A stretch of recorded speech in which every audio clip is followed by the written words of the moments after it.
మొక్కై వంగనిది మానై వంగునా అని అన్నామలై అనే వ్యక్తిని మొక్కగా వంచాలని చూసింది ఏఐఏడిఎంకే.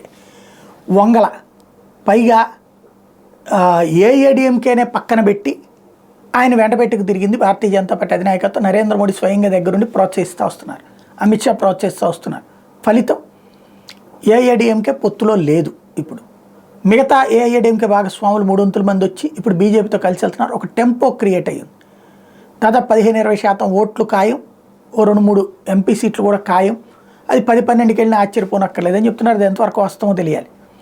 అయితే ఇప్పుడు అన్నామలైని దెబ్బ కొట్టడానికి డిఎంకే ఏఐఏడిఎంకే ఒక్కటే అక్కడ ఒకళ్ళు డమ్మీ అభ్యర్థిని పెట్టుకుని రెండో వాళ్ళకి మద్దతు ఇచ్చుకునేందుకు.